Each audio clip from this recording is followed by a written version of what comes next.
Yo, welcome back to KAMMA. I'm Khalil Deal. I'm Andio. And we are KAMMA, about to talk about UFC Seattle, and also known as UFC Fight Night 271. We are back to talk about this event that's happening in Seattle, and we're going to talk about our early predictions and breakdowns for the prelims. Quick recap: last week, I held down the channel here. I went 10-3, Andio going 8-5, and we are planning on getting it done this week again, doing good this week. Let's go with the first fight of the prelims. We got Alexia Tainara versus Bruna Brazil. Then we got Ricky Simon against Adrian Yanez. Then we got Navajo Sterling against Bruno Lopez. Casey O'Neill against Gabriela Fernandez. Marcin Tybura against Tyrell Fortune. Chase Hooper against Lance Gibson Jr. And the main event of the prelims is Ignacio Bahamondes against Tofik Musayev. So, Andio, for the first fight of the prelims, man, who you got? The ladies going at it. Who you got in this one, man? Alexia Tainara versus Bruna Brazil. So this is another tantalizing women's rematch fight that's been in the making for years now. And this time we got Bruna Brazil and Alexia Tainara. So Bruna Brazil actually won the first time these two fought. This time I'm going with Alexia Tainara, man. I think she's on the upswing. I think she's showing that she's getting better. What she has is great forward pressure. She has volume when she throws, and I'd have to give her the power advantage here. But where it's going to make the fight for her is her grappling. She's getting really good at the grappling. I see her grabbing Bruna Brazil and tripping her down to the mat. So when it comes to Bruna Brazil, for her to win, she has to stop this forward pressure, some shots up the middle, some step-in knees, anything to stop that pressure. She has to keep it on the feet. But her too, even on the feet, she's one of those who holds her chin with her chin and she gets backed up. She's not as good on the back foot. I don't see her dominating and keeping her range the whole fight long in standing position against such an aggressive fighter. Give me Alexia Tainara by submission or decision. Yeah, man. So this fight, this is a rematch. The first fight was back in 2019 where Alexia Tainara lost to Bruna Brazil in the third round by getting caught in a guillotine choke. They fought in a lower level promotion called Thunder Fight at that time. So, Alexia Tainara has been much better since 2019. She is a forward pressure striker and grappler. She's known for her aggressive style, constant forward movement, high volume striking, and effective clinch work with trips and drags. She's fighting out of Ribas family. She blends technical kickboxing with strong submission skills. You can see here 8 subs and 5 decisions out of her 13 wins. She's very good at securing takedowns and rear naked chokes. Her defense is strong, a notable 100% takedown defense percentage. And she's very effective in grappling and maintaining advantageous positions during fights. Bruna Brazil, she's a skilled Muay Thai-based striker. She's known for her technical striking, long-range management, aggressive Muay Thai combinations. She's operating out of the Fighting Nerds gym. She often uses head kicks, precise counter-striking to control her opponents. She's secured wins by both knockout and submissions. She's got effective body striking and incorporates some BJJ. And again, she did, get notable knockout victories using head kicks, like against Marnik Man in the Dana White's Contender Series, and she got some multiple wins by submission. The guillotine choke, like I mentioned, against Alex Tainara and Geisa Veloso.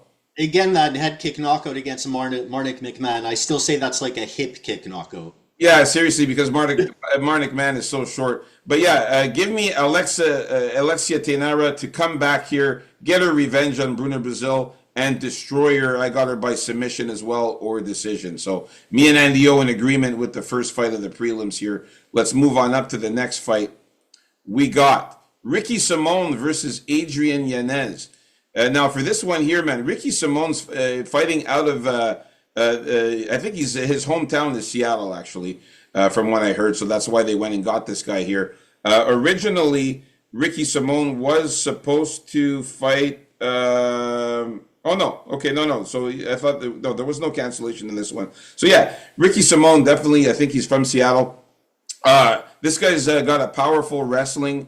He's a blend of powerful wrestling and explosive striking and submission grappling. He's well-rounded. He's known for strong wrestling background. He uses it to control his opponents by taking them down, often against the fence, and then transitioning to a submission like an arm triangle. He's a powerful striker, uses explosive movements, including hooks and uppercuts. He's capable of getting knockout punches. He also uses his head movement a lot to avoid strikes. He can employ techniques like a spinning back kick. He's got a black belt in BJJ. He favors submissions, and he's known for his use of the arm triangle choke, which he can use to finish opponents after he has them in a dominant position. Adrian Yanez's fighting style is primarily a slick, technical boxing style. He's got a background in boxing. He also earned a black belt in Brazilian Jiu-Jitsu. He's known for his crisp, clean, and high-volume punch combinations, excellent hand speed, and a significant number of his wins come by knockout. That gave him the nickname of Mr. Knockout. He excels at counter-striking, and he finds openings when as he moves in on his opponents. And he's primarily a striker, but he does have a solid ground game, although his fights rarely go to the ground for extended periods of time. So for this one, I'm going with the hometown guy here, Ricky Simón. I like him. I've always liked him a lot. I think he gets the job done here by knockout or decision. Yeah, here we got Ricky Simón, definitely grappler versus striker matchup. Ricky Simón's a decent enough striker. It's just very basic 1-2s and stuff like that. But it's there to make his grappling better, and he's going to go for that, I think, against Adrian Yanez here. When he gets you down, man, yeah, he's all over the place. It's what presents itself. He'll go for the sub if it's there. If not, he'll pound you a little bit and then switch it up again if need be. Yanez just look, he wants this fight in that boxing range where he can get that rhythm going, and that's where Ricky Simón has to avoid being. I think he will here. Vinicius Oliveira, when Ricky Simón fought him a few fights back, that was such a bad-looking performance by Ricky Simón. I thought he was done after that. Then he got that knockout right away against Javid Basharat, remember? And we were like, whoa, pulls a knockout out of nowhere. Has a good fight against Cameron Smotherman. Lost a good fight against Ronnie Barcelos the last time out. Not really. I think Ronnie Barcelos is pretty good, Yeah. So it's not really that bad. I'm looking for Ricky Simón to get a win here at home also. Just more varied of a fighter, and just stay away from that Yanez sweet spot, and I think he should get the job done. So give me Ricky Simón by decision or sub. All right, so we are in agreement with the second fight of the prelims. Nice. All right, let's move on up to the next fight. We got the light heavyweights going at it here. Navajo Sterling against Bruno Lopez here. So for this one here, man, Navajo Sterling is really, really good, man, fighting out of City Kickboxing. He's got very good evasive aggression. It's my turn, though. Sorry? It's me, though. Yeah, it's your turn. Sorry about that, Andy. Go for it. So, yeah, we got Navajo Sterling as Bruno Lopez here in. I think this is the biggest favorite on the card. Navajo Sterling? Might be, yeah, he might be. And I can see why, man. The guy's a pretty good striker, and Bruno Lopez, he seems to when he gets hit, man, he seems all shook up, wobbled around. It doesn't seem that hard to do, and he seems on the verge of getting knocked out many times in his fights. Sterling, great kicks, nice feints, and although he is open to straight counters, what I like about him is he can get in there quick in a clinching range. If that's working, he can stay there for a bit, do some work, but he can get out of there just as fast and reestablish the range game. The only thing with him, and I'm worried about picking a knockout here for him, is the fact that sometimes he doesn't fight with the greatest of urgency. So are we looking at a potential knockout here, or are we looking for another decision from the decision guy in Navajo Sterling? I don't know. I'm still going to call decision most likely for Navajo Sterling or knockout, but the knockout is very tempting. But I hear the line is very juiced on that if you're looking for a Sterling knockout. Bruno Lopez, I've always found him to be a slow fighter. It's what catches my eye. Like, this guy is slow all the way around. And again, he doesn't like getting hit too much, I don't think. But one thing he does have, and his path should be, is try and get a sub on this guy. Try and get this guy down. I know it's easier said than done, but he has a black belt, and it is possible. No, he's got a brown belt in Brazilian He's got a brown belt. Yeah, Okay. yeah. So it's not as good in the subs though. Well, Lopez. he's definitely going to be better than Sterling there. Yeah. I would still be worried if Bruno Lopez can get something down there going on. He what? He has 5 or 6 subs. Bruno Lopez. Yeah. And, yeah, but that's about it. That's all I'm worried about. Is it a big worry? Not really. I think the call here is more of, do you think Sterling will actually get the first knockout here? Hard to say, but give me Sterling by sub or knockout. Yeah, Navajo Sterling's good, man. I mean, he's fighting out of City Kickboxing. Like I said, he's known for his evasive aggression style. He blends kickboxing with composed, versatile striking and grappling. He's a former accomplished king in the ring kickboxing champion. He utilizes high-level movement, ring intelligence, heavy striking to control opponents. And he's very fast and versatile. He's calculated. He uses calculated movements to create angles for attacks. He avoids damage. And he trains with a lot of elite strikers. He focuses on precise technical striking rather than just brawling. Even though he's a striker, he quickly developed his ground game. So he is not really that terrible on the ground. He has solid wrestling and grappling control. And yeah, Bruno Lopez, he is a versatile fighter. He's pretty aggressive. He's got a good foundation in Muay Thai. He's a black belt in Muay Thai, but a brown belt in Brazilian Jiu-Jitsu. Okay. He focuses on powerful striking and finishing fights early. He's known as the Brazilian Cowboy. He was once the LFA light heavyweight champion. He excels at stand-up combat, featuring heavy punches while having a solid ground game. So you see here, the guy does have 6 knockouts and 5 subs, but I think Navajo Sterling is going to catch him. As you can see, his 2 losses, they come by knockout. So his chin is, suspect. He got knocked out by Dustin Jacoby with a left hook in the last fight. We saw that fight where Bruno Lopez got knocked out pretty badly there with that left hook. And he also got knocked out by Brenson Ribeiro in the Dana White's Contender Series. So I could definitely see Navajo Sterling catching him with one of his hard, solid knockout punches and getting a win here. So I'm going to go with Navajo Sterling by knockout or decision. I think he has a chance to finally get a knockout like we've expected him to get in his fights.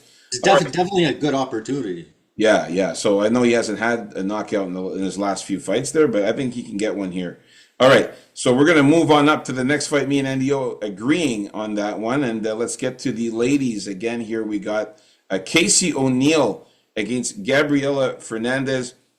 For this one here, I'm noticing a lot of people are loving off Casey O'Neill. I mean, do people forget that she hasn't fought in forever, man? Her last fight was in 2024. It was a year and 7 months ago against Luana Santos, and she got a decision there. So not only that, the fight before that was in 2023. Yeah, 2 years and 3 months ago, and she lost by submission armbar to Ariana Lipsky. And also she got beat up by Jennifer Maia the fight before that 3 years ago. So I don't know why everybody's high on Casey O'Neill. I mean, she is relentless. She's a pressure fighter. She's got high volume striking, technical grappling. She likes to move forward. She's got a stinging punch kick combination, decent clinch work. She's a brown belt in Brazilian Jiu-Jitsu. She likes to hunt for submissions. She's got an intense pace. She holds the record for for most strikes landed per minute. And she's got a Muay Thai based approach. I didn't know for such a grappler she hasn't the record for most strikes in a minute. Yeah. She's holding high records for strikes landed per minute. Not the record, but she's got a high record in there. But she's not the best though. But she does have a high percentage of strikes landed per minute. She's comfortable on the ground. She has a brown belt in BJJ. And her ground game focuses on constant movement, working from both top and bottom positions to secure subs. Gabriela Fernandez, however, man, she is really good. She's got a blend of Brazilian Jiu-Jitsu and Muay Thai, and she's able to adapt and evolve in combat. She's known for her dynamic fighting style, her grappling background. She's got a tactical edge on the ground. She's able to control her opponents and secure submissions with finesse. On the feet, she's got incredible power, striking powerhouse, combining powerful kicks and precise punches to keep her opponents guessing. She possesses an uncanny ability to read her opponents, often capitalizing on their weaknesses. And she's also a black belt in BJJ, so she's actually better in subs than Casey O'Neill on the ground there. Remember, she got that amazing sub victory over Kong Wang. I wouldn't say she's better just because she has a black belt, because you know how these cereal box black belts can be given. That's true. That's true. But she's good at submissions. We remember everybody was high on Kong Wang in that fight against her, and she managed to get Kong Wang to the ground and rear naked choked her. So I'm going with Gabriela Fernandez here, man. I think she's more powerful. She's fought more recently. Just 7 months ago, she beat Julia Stoliarenko by unanimous decision. And I just think she's the more powerful striker. And I think the power is going to hurt Casey O'Neill. And also, her ground game is good. I don't think Casey O'Neill is going to be able to just like rip Gabriela Fernandez to the ground. Gabriela Fernandez is very strong. She looks like a man. She's built like a tank. And I think Casey O'Neill is going to struggle here. Give me Gabriela Fernandez to win by knockout or submission. I say she finishes Casey O'Neill in this one. Yeah, I forgot about that Kong Wang fight. That's where she ran into that shot, eh? And then Fernandez jumped on her and subbed her out, but she got tired out that fight against Kong Wang. Yeah, but I remember she was a massive favorite in that fight, Kong Wang. So for this fight, right away, I can't trust Casey O'Neill fighting so seldomly, and what was it, close to a 2-year gap now? A year and 7 months she hasn't fought, yeah. Yeah, it's just get in there and I don't know if it's the right opponent for her here. Casey O'Neill's path here is definitely to take her down anyway, because I think Fernandez is better on the feet, has more power for sure. And if Casey O'Neill can't outmuscle and outstrength Fernandez to the ground, I don't think she's going to have much success, because Fernandez is also pretty strong, like herself in general. So if she can keep it on the feet, I see as a main concern for Fernandez is being a little gun shy. She's got to get that volume up a bit, have confidence in her striking, and lay the volume on this girl. Because even against fighters like Stoliarenko, who you mentioned, who basically has one move, which is the armbar, and is not really a good wrestler, she has trouble taking girls down. Gabriel Fernandez looked kind of gun-shy in that fight even. She, wary of the takedown, afraid of getting taken down by Stoliarenko. I think Casey O'Neill's better overall at takedowns than Stoliarenko. But maybe that was just nerves and... look, just have confidence in your striking, lay it on her, and I think Fernandez is going to get the win here. I just don't have enough faith for with the long layoff. And I think Fernandez knows her way on the ground too, like you said. So give me Fernandez by decision or knockout. Nice. So we're in agreement with this one as well. So me and Andy O agreeing on all of the fights so far in the prelims. Let's move on up to the next fight here. We got the heavyweights, man. Marcin Tybura versus Tyrell Fortune. Who you got here, Andy O, in this one? Here, we got Tybura. Tybura grinder, sloppy grinder. Some power, heavyweight, he has power. He's more of a grappler, I would say, for sure, but he does have some tricky striking in there, but it's more to get you up against the fence and try to grind you up there and hopefully grind you down to the mat. Good cage push if he doesn't get you down. He can put in some work if he doesn't get you all the way down. He does look for trips, which he sometimes gets, and I think he's better at subs than Fortune is.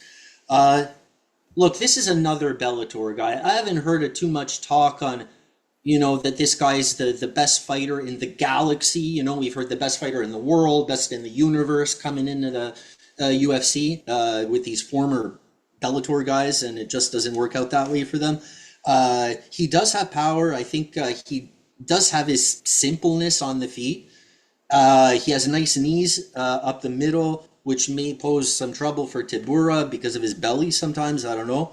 And I figure he's going to win this one with his wrestling, dragging him down and trying to punch him out. He himself does work on the cage. He can even get you down away from the cage sometimes and, just try to get that ground and pound going.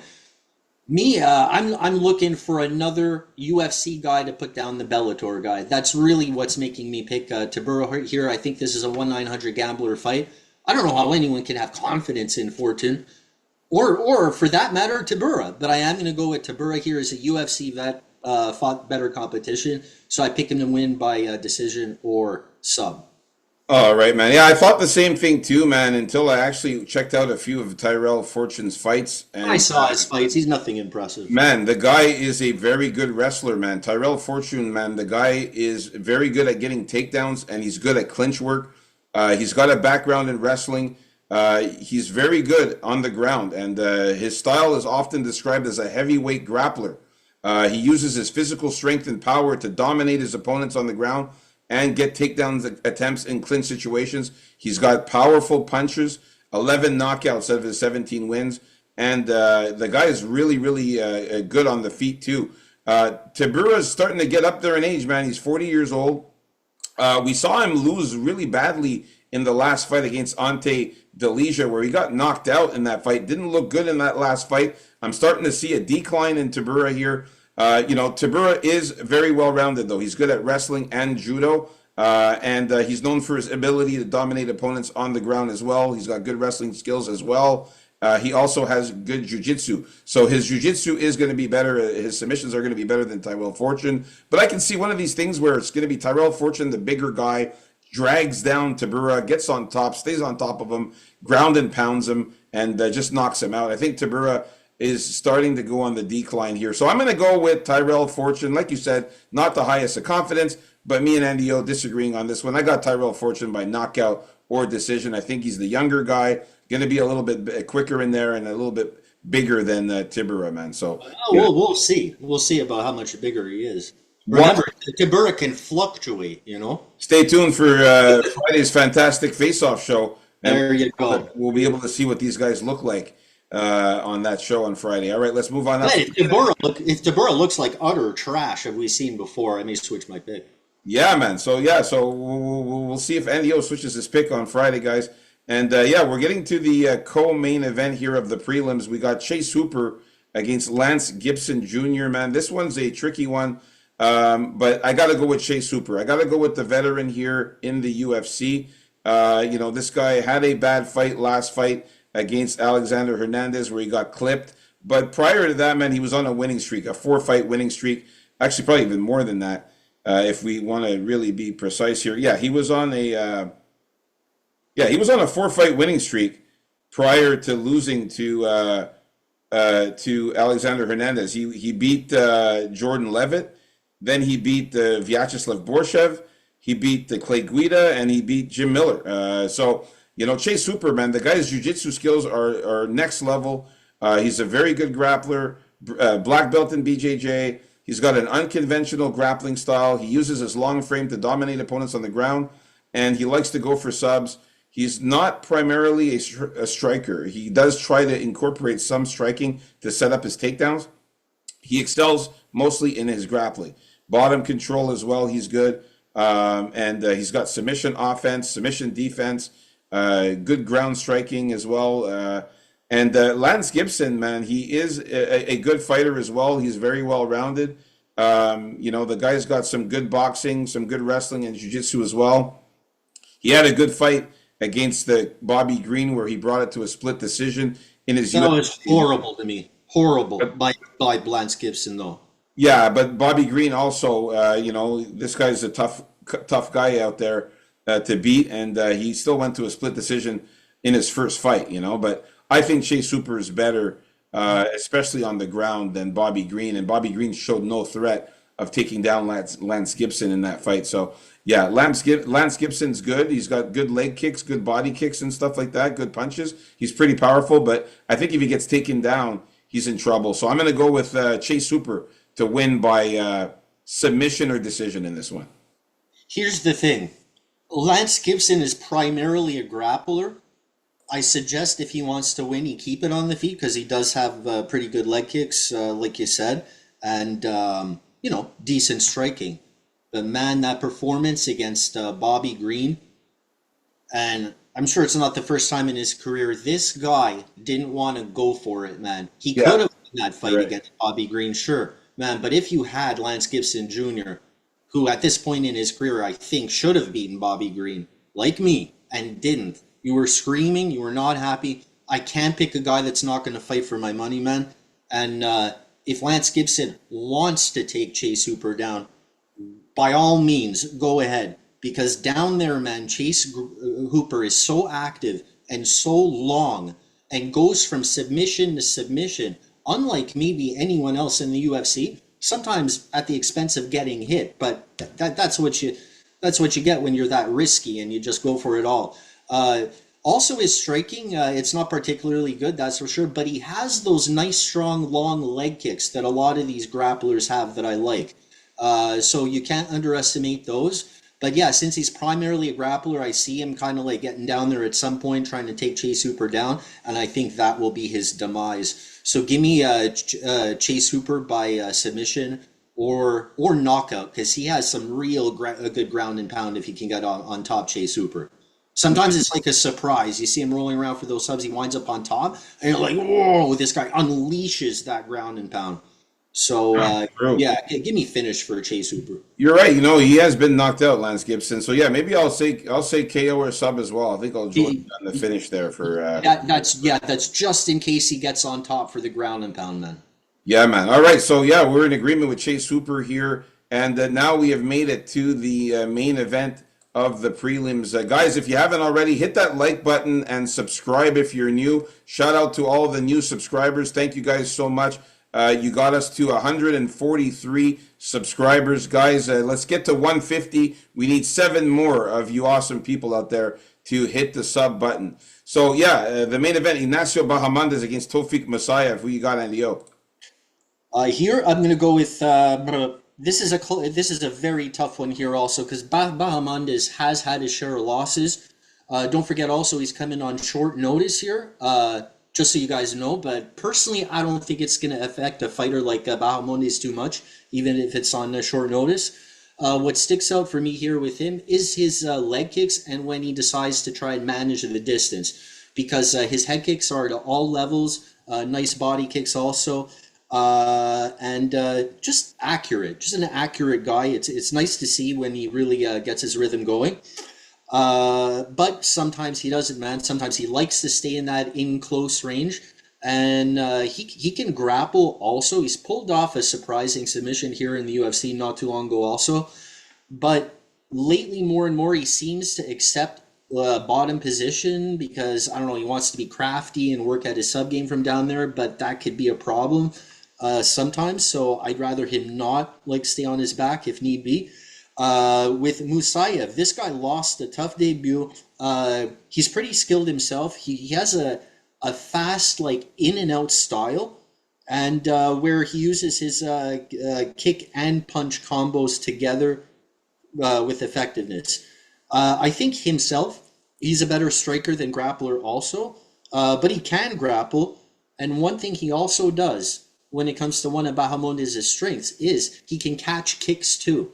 So if Bahamondes isn't careful, this guy can catch a kick, either take him down or wing an overhand shot and really clip this guy pretty hard. He has a lot of knockouts, but at the same time, huge counters like that leave him open. So if Ignacio Bahamondes prepare for this, always got to keep in mind for those nice straight shots to connect with Musayev before they come in. Close fight for me. I am going to go with Bahamondes here to get it done though.